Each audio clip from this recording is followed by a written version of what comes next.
大家好，我是 Ken 啊。谢谢。如果说我们的老粉丝应该会记得，我前几年在节目里讲过一个和我妈和我爸一个单亲家庭的段子，记得吗？记得。谢谢。经常会有朋友在我直播的时候和我连麦，和我分享他们和父母的故事。我印象最深的一个是说，他跟着他妈和另一个单亲爸爸重组了家庭，那个爸爸带着一个姐姐和一个弟弟。我听了一晚上他们的故事，听得我一会儿哭一会儿笑，听到最后告诉我妈妈叫刘梅，爸爸叫夏东海，你知道吗？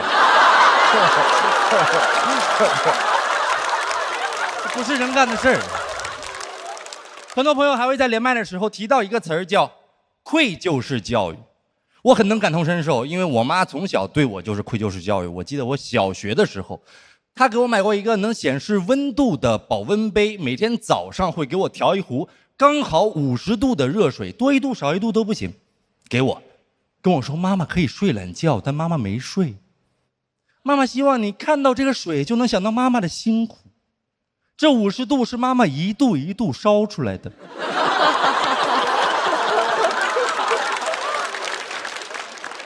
我说妈，那没烧开，那你别管。妈就是希望你能认真学，能拼命学，记住没有？看到50度就要想到妈妈，记住没有？我记住了。每天我就在学校念叨妈妈50度，妈妈50度，同学都传我妈是个锐角。当然我也没有辜负她，我也经常给她带一些刚好50分的试卷回来了，我也是。但我妈不是那种她会把为你好3个字挂在嘴边的愧疚式教育，她只会在一种情况下说为你好，就是接电话的时候就为你好，你知道吧？在其他时候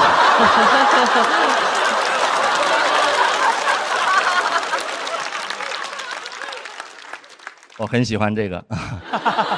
我妈是那种她会藏进去，但她藏的你肯定能听得出来。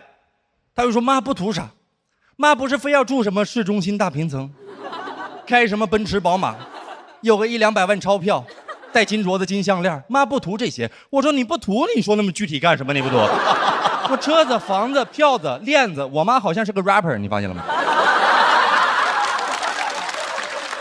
她也很适合，因为我在写这篇稿的时候，我回忆她愧疚式教育我的那些话，好像真的能连成一首歌。让你在学校学习，你不能浮躁。我把最好的都给你了，你得知恩图报。就是为了赶回来给你做饭，我那把清一色都没有糊到。你可以放心，妈啥都不要，但你记住，人不能不忠，也不能不孝。我说我作业做累了，我想看会儿电视，他说这么回报我，你简直胡闹。重生之我的妈妈是娃娃，你知道吗？这个不是，关键是这些话我也学不会什么，只会让我习惯性愧疚。我的表情包全是跪着磕头的，在公司跟每个人说不好意思，打篮球一直在那我的，我甚至都没在场上。这整个人就是敏感又自卑。很多网友这时候会说，那你断亲就好了，我做不到。因为他真挺爱我的，一开始他都不知道什么是脱口秀，我说就是别人花钱让我逗他开心。他说那忙不忙啊？我说不忙，每天夜里才上班。我妈直接就哭了，说儿子，妈不嫌丢人。我当时又感动又难受，好像在我妈眼里，儿子不是来上海了，儿子是来下海了，你知道吧？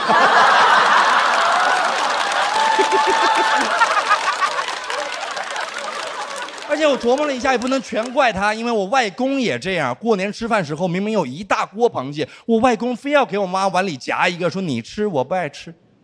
我妈再把那只螃蟹夹到我碗里，说你吃，妈不爱吃。我说都不爱吃，咱做它干啥？纯杀生，纯扣功德。扣完都是吃啊，传啥呢？在这儿，我妈说是爱，我说是爱吗？不是幽门螺旋杆菌吗？在这儿。真的，我当时对着那只螃蟹，我又愧疚了。我说谢 bro， 你算白死了。那天回家之后，我很认真和他聊了一下这个问题，我想了半天，然后我妈也想了半天。她说，可能是没有安全感，害怕我老了之后你不管我。我当时就是想让她安心，我说你别怕，我会一直陪着你，我挣的钱都给你，我管你一辈子。谁能想到我妈的眼睛里露出了绝望。我说咋了？她说，你爸当年就是说的一模一样。我说咋可能？谁骗你我都不会骗你的。他说这句也一模一样。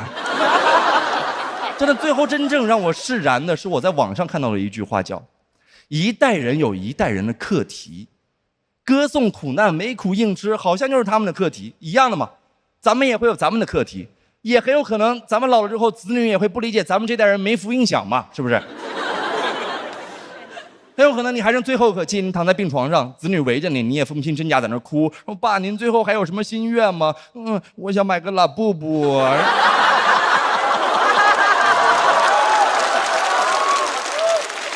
再给他换个衣服。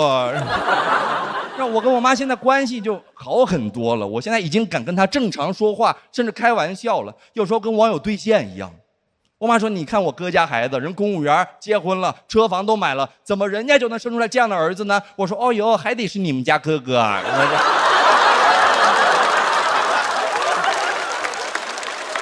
而且我也真的在管他，我也在乌鸦反哺，只不过我反哺的时候也会采取一些愧疚式反哺。前几天我们新家装修要买一个空调，我给我妈买了一个9000多的空调给她。哎。给他，然后跟他说：“儿子可以买便宜的，但儿子没买。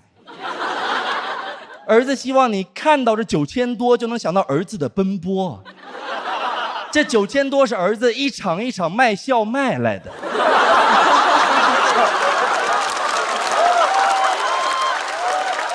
你要认真吹，要拼命吹，一吹到这个风就要想到儿子，记住没有？我妈记住了。没过2天，给我发过来一张空调的照片和一条微信，说：“儿子，你怎么凉得这么快啊？”那条语音里，我妈的声音都有一些哽咽了。我问她：“妈，是不是有点感动了？”我妈说：“不是，妈有点感冒了。”是吧？加热谢谢你们，我是 Kid。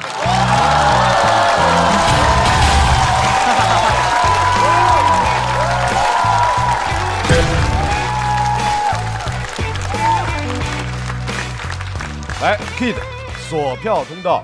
开启，再次掌声送给 Kid， 谢谢你们。Kid 每场演出我都觉得都有惊喜，而且总是能刚才那个为你好是吧？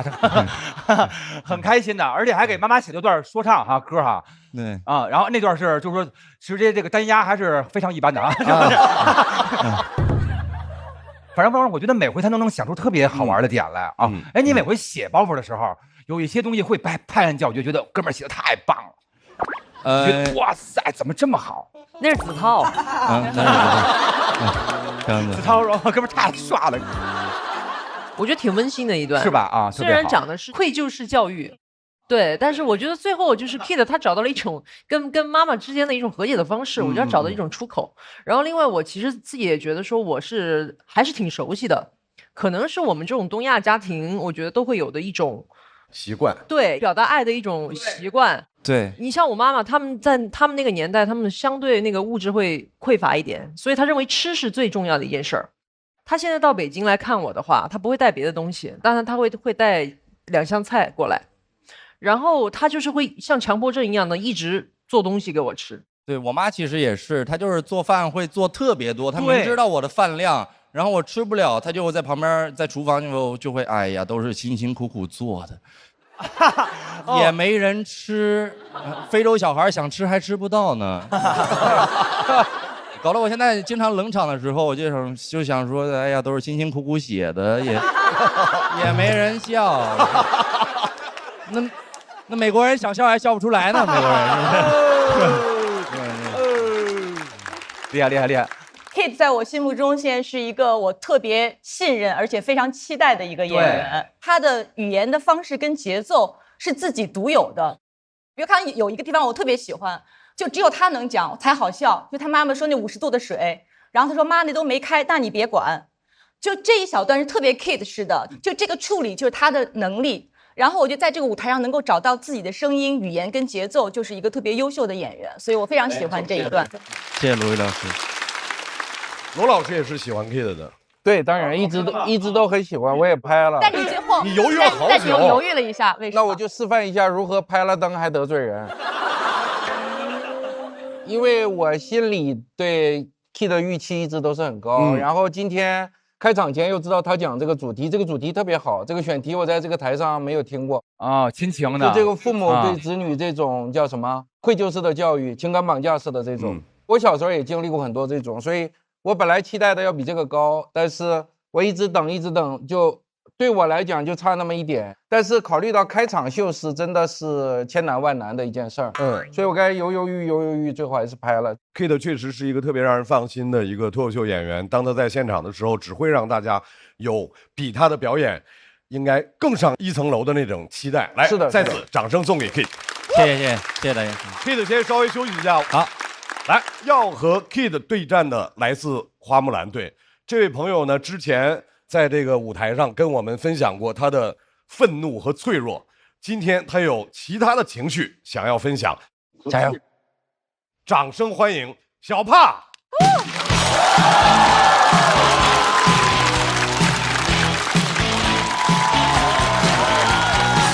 嘿，大家好，我是小帕。啊，谢谢啊！我是一个新疆人，前一段时间抑郁了。有人问我，那抑郁的新疆人还会扭脖子吗？会的，朋友，会的。我们上吊都是这个样子。家人不理解，他看我不高兴，总希望我能出去转一转，总跟我说你去转转。我说咋了？你要把我回收了吗？我朋友很好，真的，我朋友们都很好，一直在安慰我。我奶奶也试图安慰我，她问我你怎么了？我说我应该是抑郁，一种病吧。我说你哪儿不舒服？我说我就是提不起精气神，总觉得身子很沉，老想哭也不想见人。奶奶说哦，鬼上身。朋友说这样，我带你出去旅游好不好？咱们受一受启发。咱们去那个岳阳楼，咱们学一学范仲淹的不以物喜，不以己悲。我说先不说我现在起床都困难，那范仲淹不以物喜，不以己悲，他不就是抑郁症吗？我猜的，我没有行医执照，大家不要信我。我特别感谢我的朋友，他们做了所有他们能做的事情，但我真的什么都做不了。最难的时候，毫不夸张的讲，我都想上吊了，还会有人过来劝我，小帕，你高兴一点。我想去他家上吊。我试图和他们解释，抑郁不是我不想高兴，是我高兴不起来，是我失去了快乐的能力，对吧？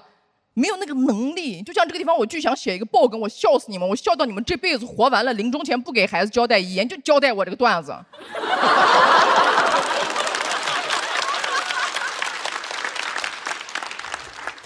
没写出来。我真的很想高兴，我想高兴的情绪一点也不亚于我爸想要儿子的情绪，真的。我不高兴，我爸爸没有儿子，我们俩虽然处境不同，但我们都需要同一个建议，不行去医院看看呢。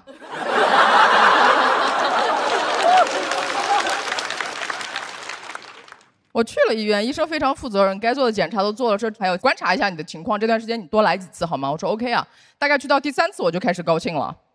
我爸到现在都没有儿子，我更高兴了。医生跟我说：“你能给我描述一下你现在有多高兴吗？”我说：“我以前走在路上，别人看我一眼，我都觉得我该死。我现在走在路上，别人看我一眼，我都……”医生说：“你能仔细跟我讲一讲这几天你都干了一些什么吗？”我说：“我就高兴啊，我就跟朋友一块出去玩，喝酒、逛街、花钱，自己身上花不过瘾，我就开始在别人身上花钱，我自己跟自己都能唱歌跳舞。”医生说：“你以前出现过这样的情况吗？”我说：“偶尔也会有啦。”怎么了吗？医生说：“你这是狂躁。”我哪知道那是狂躁，我以为我只是新疆人。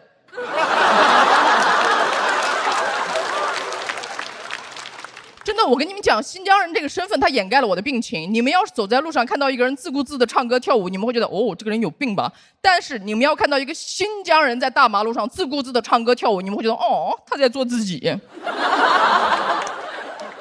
医生跟我说，你现在不是好了，是转向了。你这个病它叫双向情感障碍。我说我的天哪，这名字也太长了吧，听着都像个新疆人。他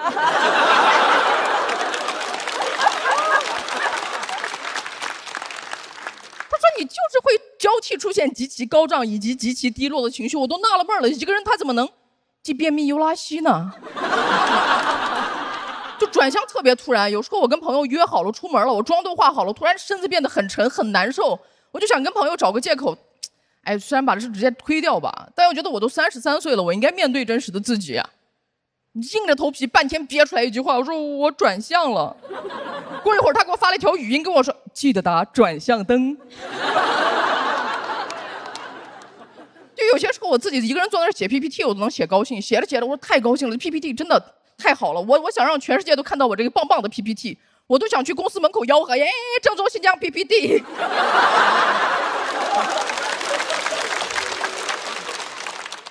同行问我，你狂躁期你脑子会转得很快，那是不是很利于创作？脑子转的是很快，但是没有逻辑，朋友们。上一句跟下一句不挨着，接下来这段不是我创作出来的，是我狂躁期写的东西，在备忘录里面。我今天冒着冷场的危险给大家念一下，或许会有人喜欢吧。人类主要有2只手，快给珍珠奶茶打电话。多年以后，我是孙红雷。没了。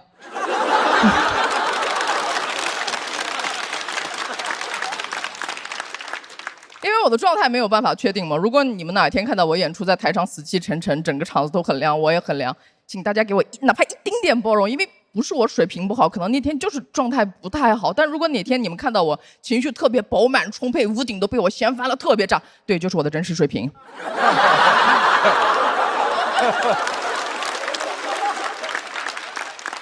后来慢慢我也理解了狂躁为什么要叫狂躁，先从狂开始。我平时挺自卑的一个人，狂躁期我感觉我啥都能行，好吗？我啥都能行，什么哥德巴赫猜想、黎曼猜想都别猜了啊！今天这个事儿我定一下。我高考数学考了27，但我可能就是当时状态不好。我狂躁期我觉得自己无所不能。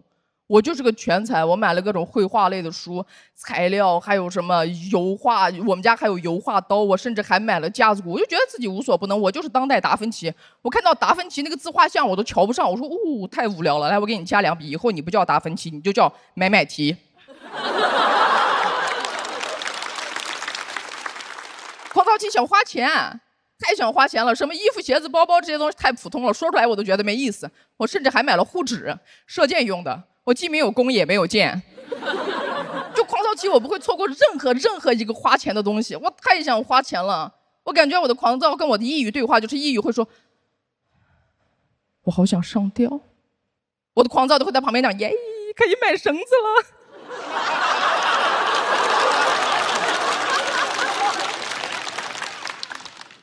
狂躁期的高兴和活力都需要我付出极大的代价，甚至都需要我在抑郁期成倍的还回去。我就感觉这个高兴和活力是我贷款来的，这个高兴和活力是我贷款来的，这还是个高利贷。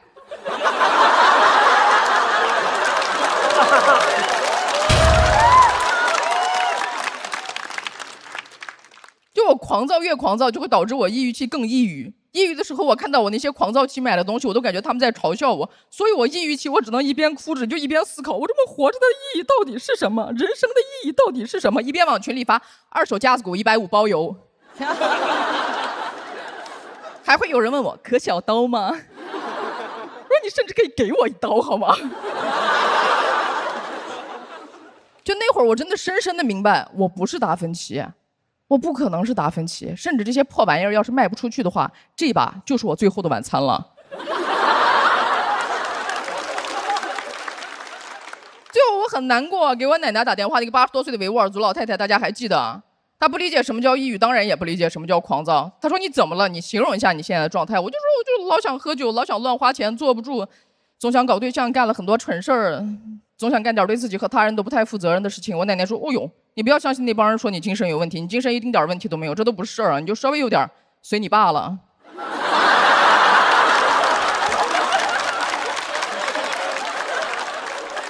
我说那能一样吗？这个情况不一样好吗？我这个情况有的治，我爸没有。谢谢大家，我是小爸，谢谢。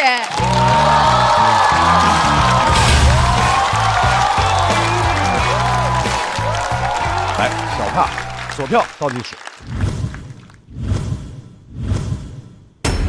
再次掌声送给小帕。我非常喜欢小帕的表演。我觉得今天对于小帕来说有一点点吃亏，就在于今天现场的观众没有看小帕之前的表演。但我想说，小帕她的可贵就在于她的人生所有丰富的经历，对于一个女孩来说是很让人心疼的事情。她如此的举重若轻。我觉得举重若轻是我能够想象在这个舞台上特别棒的一种表现的形式，所以我非常喜欢。那今天小帕美中不足，就是节奏略快了一点点。我觉得其他的我非常的喜欢。谢谢。我单纯说作品的话，就是你第一场讲的比这个其实是更悲惨的人生遭遇，但是那个让大家笑的毫无负担，因为你把作品处理的特别完美。然后这个刚才我中间有好几个段落是不太敢笑的，所以单纯从作品的角度，觉得还没有打磨的很圆熟，大概是这样。对，小帕，你现在自己的个人状态是什么状态？非常挺正常的，就是在治疗啊，配合积极治疗，状态挺好的，正常。这些都是我之前的事儿。如果那个状态的描述让大家觉得，哎，有点担心，有点心疼的话，可能会影响大家笑。我是这个意思。是这意思。哎 ，Kid 之前也说有自个儿那个双向情感障碍这个事儿，你们俩会互助一下吗？就是都有这样的一些。我们很少沟通病情，又不能过去跟家长。对了，你也是精神病对吧？对。我一朋友平时看着可开朗了，他跟我说他有那个双向情感障碍，不敢相信这个事情怎么走出来。哎，可是我之前听说过，就是人的那种痛苦啊，就是说很多时候是靠想象出来的，那个是真实的吗？让你觉得？先回答第一个问题，怎么走出来？我觉得就看病吃药，就剩下就没有什么太好的办法。另外一个想象出来的，或许吧，因为脑子里面，尤其是燥的时候，脑子转得太快，它真的会出现一些非常吓人的画面。就比如说很焦虑，你就觉得你明天有演出，然后你的演出会怎么样，会怎么样，观众会怎么样，就是那些事情都没有发生，但它就在你脑子里面一遍一遍的上演。哦，我觉得小帕讲这个题材还是一个挺需要勇气的事儿。当然，因为其实我身边就有得这个双向情感障碍的朋友，所以其实我是特别明白他说的那种，他在非常低落，以及他在非常觉得自己很牛的那个两个极端的状态里面来回的反复的。那其实对于很多人来讲，会觉得说我需要去看病吗？我有什么办法？就我觉得这个话题还是很值得去了解的，因为很多人觉得说，哎，我是不是因为我矫情啊，还是我的情绪？对，我也是觉得应该自己是矫情吧，但是这是特别不对的，就是病。对，后来才慢慢意识到这可能是病，得去看医生，所以就特别希望大家状态不好一定要去看医生，就不是你矫情好吗？对，就像比如说我们胃疼或者哪儿疼，我们觉得是生病了，但是这种情绪的病可能是它是看不见的、摸不到的。我觉得大家一定要正视这个事情。所以非常感谢小帕。题材非常难讲，是，尤其是这个题材结合了自己之后，给舞台表演提出来了特别大的难度。但是今天小帕非常非常的优秀，掌声再次送给小帕。谢谢。好 ，Kid， 请回台上。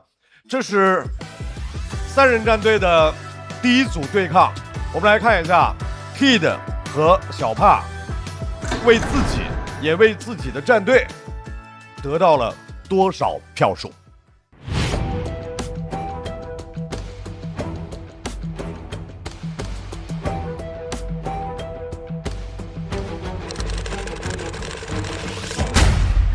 哇 ，Kid 这么高，哇，厉害！Kid 289，小帕245。